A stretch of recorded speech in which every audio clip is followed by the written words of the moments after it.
Z mano je profesorica Martina Lušina Basaj, ocenjevalka na maturi. Letos so se maturanti ukvarjali s 4 Cankarjevimi dramami, to so Kralj na Betajnovi, Hlapci, Za narodov blagor in Pohujšanje v dolini Šentflorjanski. Martina, če ste za, a se lahko midva zdajle postavila v 2 vlogi, kjer sem jaz... Jaz sem ocenjevalc, vi ste pa dijakinja, ki bo zdaj odgovarjala na vprašanje. Tako si ti zamislil, no, naj bo, v redu. Ja. Obratno bi bilo grozno. Ja, saj to, ja. Okay. Bom zdržala. Čeprav sem generacija, ki ni imela mature.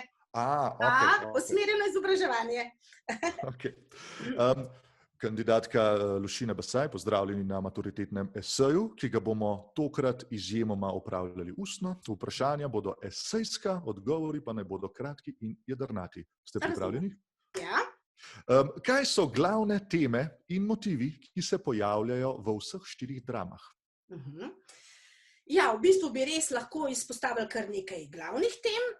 Tudi potem kasneje, če se bova kaj pogovarjala, mogoče ogromno teh tem lahko aktualiziramo, torej prenesemo v sedanjost, pa jih bom zdaj recimo kar nekaj naštela. Ne vem, volja do moči, potem dvoličnost, hinavščina, seveda tudi umetnost, predvsem Pohujšanje v dolini Šentflorjanski, umetnost, položaj umetnika, položaj kulturnika seveda, potem prehod, torej čas na prehodu stoletja, potem recimo dvolična moralnost meščanstva, vzpenjajoči kapitalizem, volitve, učiteljstvo. Odlično, res ste polni znanja. Mi morda lahko na kratko razložite še kaj je razlika med temo in motivom? Ja, tema je v bistvu širša, motiv je pa najmanjši del, ki ga pač lahko izluščimo iz nekega dela. Tako da recimo več sorodnih motivov združimo v temo. Odlično. V katerem literarnem obdobju je pisal Ivan Cankar in kako se vplivi tega obdobja kažejo na njegovih dramah? Nekaj stvari ste seveda že omenili. To je slovenska moderna, ki traja do 1899 do 1918, tudi Cankar svojo, bom rekla, poezijo, torej svojo zbirko je začetnik in tudi Župančič, 2 zbirki, ki sta pač išli 1899. To sta zbirki... da slišimo. Čaša opojnosti in erotika. Tako je. Všeč mi kakšen dialog imava kandidatka. Kako zanimivo, mi to kar en drugega dopolnjujeva. Tako je. In v glavnem želela sem reči, da se to slovensko obdobje pokriva s svetovno novo romantiko, torej to je literatura na prehodu, in zdaj recimo, kaj je konkretno? Če recimo zdaj vzamemo Hlapce, so torej konkretne volitve 1907, o katerih je Cankar pisal, torej Hlapcih. In še zanimivo, da normalno, da je bila potem ta drama, ker je bila tako konkretna in tako naperjena proti točno določeni politični situaciji, da potem nič čudno, da so bili uprizorjeni šele 1919. leta, ker je bila pač tako kritična. Tudi sam je Cankar recimo rekel, ne vem, recimo za neko delo, to bo v bistvu najbolj žlehtno delo, torej, ki sem ga napisal. Žlahtno ali žlehtno? Ne, žlehtno, gorenjsko žleht, ja. Recimo, No, tako da se je on točno zavedal Cankara, da piše pač kritično, ampak saj to so bile teme, v katerih si lahko pisal edino kritično, ali pa si se prilagodil, torej si bil oportunist z veliko začetnico pravzaprav. Pa mogoče lahko iz tega že kar potegneva že vzporednice. V današnjem času se da na kakšen način aktualizirati katero od teh obravnavanih dram. Se lahko potegnejo vzporednice s trenutnim dogajanjem, političnim dogajanjem v Sloveniji? Prav z vsemi dramami se da, bom rekla, potegniti vzporednice.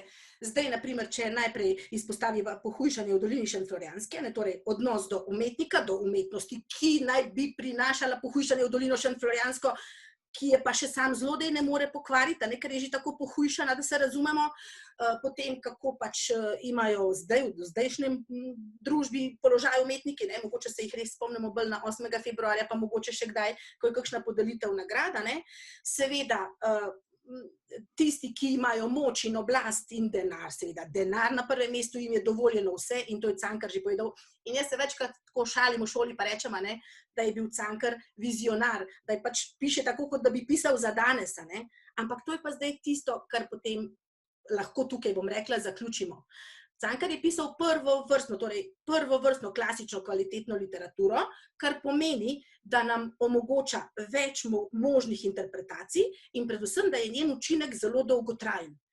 Torej, če mi recimo razumemo zaključek Hlapcev, ne vem, da Jerman naredi samomor ali da Jerman ne naredi samomora, tako je Cankar napisal, da si mi lahko po svoje razlagamo.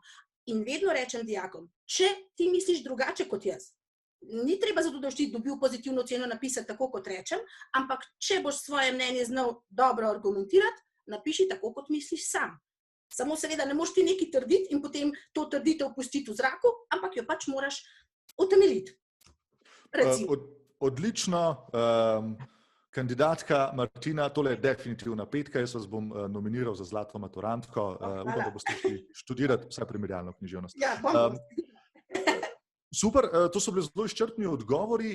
Zdaj, ker ste že sami omenili, da ste že lansko leto ste se ogromno ukvarjali s Cankarjem, ker je bil na tekmovanju. Ja.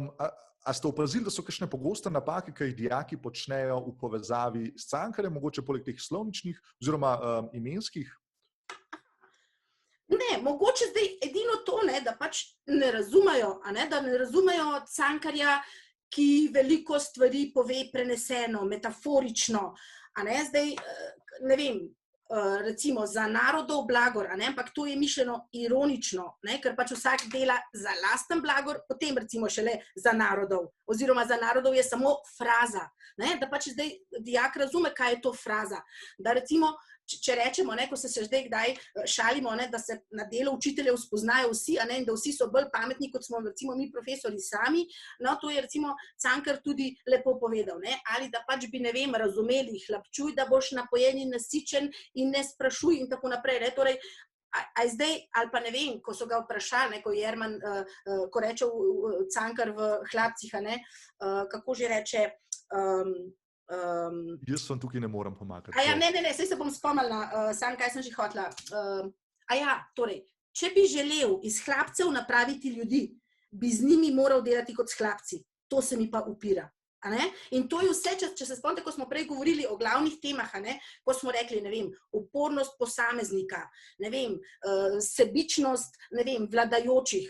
Torej, vse to se povezuje. In zdaj tukaj so napake, če recimo ne razume, če nekdo ne razume, ne vem, kaj so klerikalci, kaj so liberalci, zakaj, kdo je zmagal na volitvah, kakšne rezultate so pričakovali. Vse to recimo je nekako povezano. In recimo je treba razumeti, da lahko lepo napišeš in utemeliš. Okay. Se pravi, to je zelo pomembno, lahko so tudi svoje lastne interpretacije, dokler jih znamo utemeljiti. Tako je. Zdaj, letos bo matura malenkost drugačna zaradi celotne situacije, še večji preizkus bo kot običajno. Imate morda vi kakšen nasvet za maturante?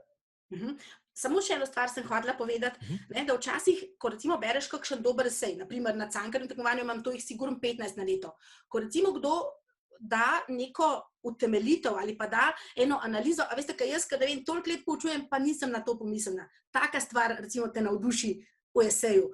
Kaj je pa letos? Letos pa kljub temu, da smo morali delati nadaljavo dosti, ampak mislim, da so šli mediji zelo na roke tudi dijakom, veliko uprizoritev, film o Cankarju, tudi na Ricu so se potrudili, so seminarje, ki smo jih imeli ocenjevalci, dali tudi za dijake, tako da jaz mislim, da jih ni treba, da jih skrbi, oni so 3 leta in pol normalno delali, pisali eseje, zdaj nadaljavo tudi, jaz mislim, da jih nima kaj skrbeti.